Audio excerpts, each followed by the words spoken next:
Sutra of Complete Enlightenment.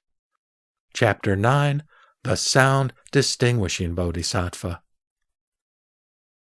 The Sound Distinguishing Bodhisattva, who was in the assembly, rose from his seat, prostrated himself with his head at the feet of the Buddha, circled him thrice from the right, bowed upon his knees, brought together his two palms with crossed fingers, and said, "O world-honored one of great compassion, such Dharma doors are very rare indeed. World-honored one, how many of them should each Bodhisattva practice to realize complete enlightenment? May you expediently teach this assembly and future living beings in the period of the Dharma's termination so that they can be awakened to fundamental reality." After saying these words, he again made the same prostration and the same request for a second and third time. Thereupon, the world-honored one said to the Sound Distinguishing Bodhisattva, "Excellent! Excellent! It is good that you are able to ask the Tathagata how to practice these Dharma doors for the benefit of this assembly and that of future living beings in the period of the Dharma's termination. Listen attentively to what I now tell you." The Sound Distinguishing Bodhisattva was filled with joy upon hearing this. He and the assembly kept silent to hear the teaching. The Buddha said, "Virtuous man, fundamentally, the pure and clean nature of the complete enlightenment of all Tathagatas is beyond the reach of practice or practicer.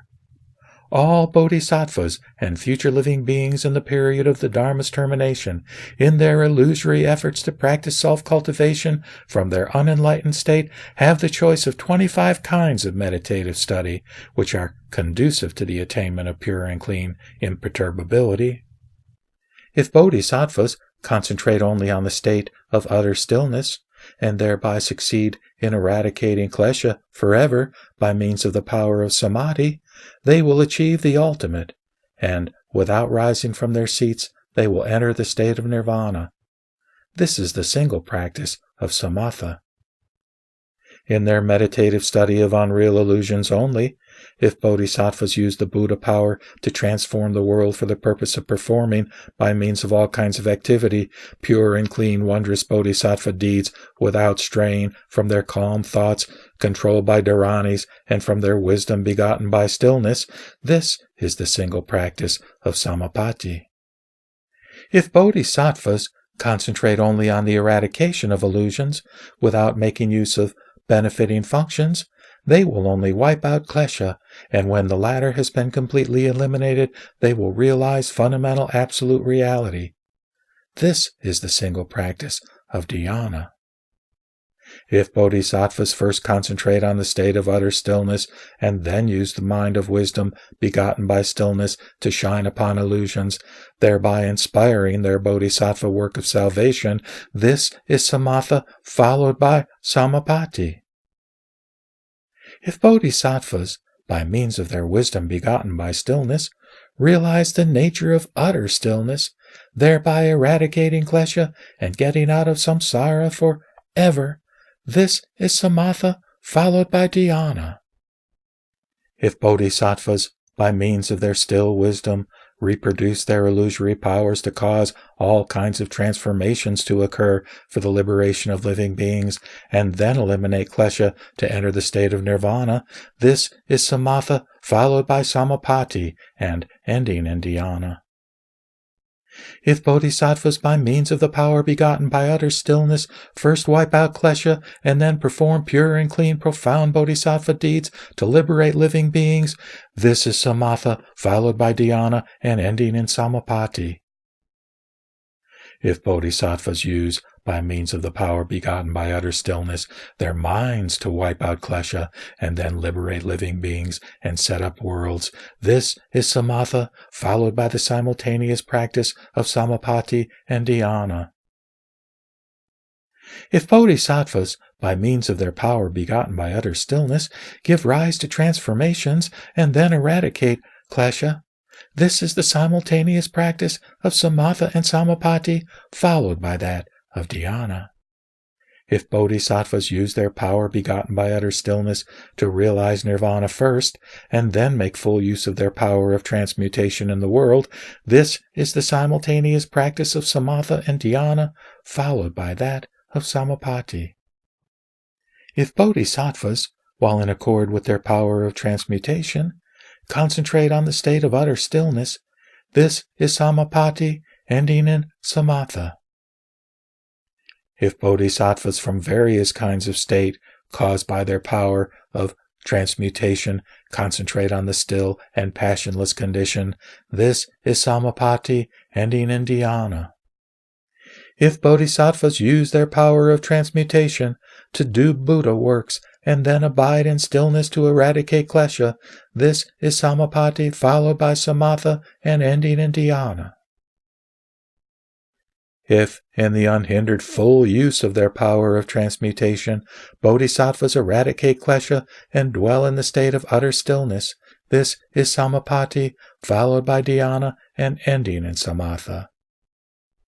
If bodhisattvas, by the expedient use of their power of transmutation, realize both utter stillness and nirvana, this is samapatti, followed by the simultaneous study of samatha and dhyana. If bodhisattvas make various uses of their power of transmutation for realizing utter stillness, and then eliminate klesha, this is the simultaneous study of samapatti and samatha, followed by dhyana. If bodhisattvas use their power of transmutation to realize nirvana and then abide in pure and clean and active samadhi, this is the simultaneous study of samapatti and dhyana, followed by samatha. If bodhisattvas use their nirvanic power to realize utter stillness, thus abiding in the state of purity and cleanness, this is dhyana, followed by samatha. If bodhisattvas use their nirvanic power to be in harmony with nirvanic function in all situations, this is dhyana, followed by samapatti.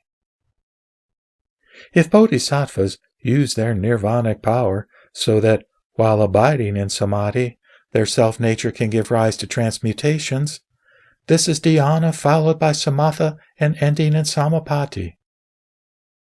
If bodhisattvas use their nirvanic power so that their nirvanic self-nature can perform its function and that their pure and clean state can return to samadhi, this is dhyana, followed by samapatti and ending in samatha.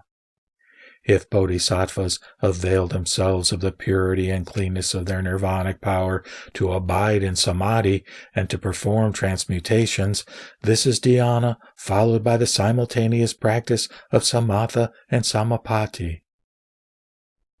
If bodhisattvas use their nirvanic power to realize utter stillness and then perform transmutations, this is the simultaneous practice of dhyana and samatha, followed by samapatti.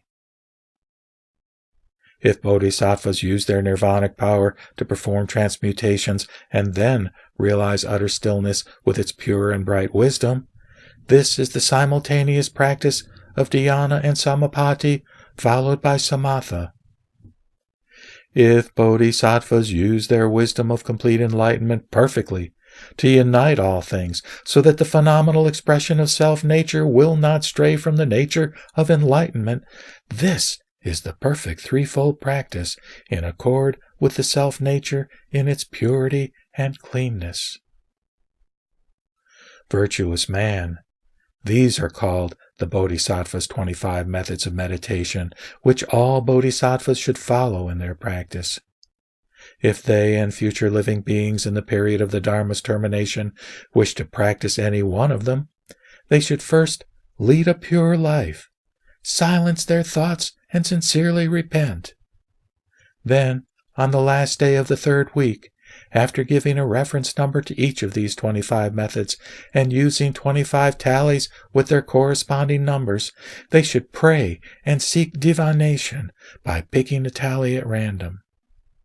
The number picked will indicate the method, whether gradual or instantaneous, that befits the seeker. However, a single feeling of doubt or hesitation on the part of the latter will cause the divination to be ineffective.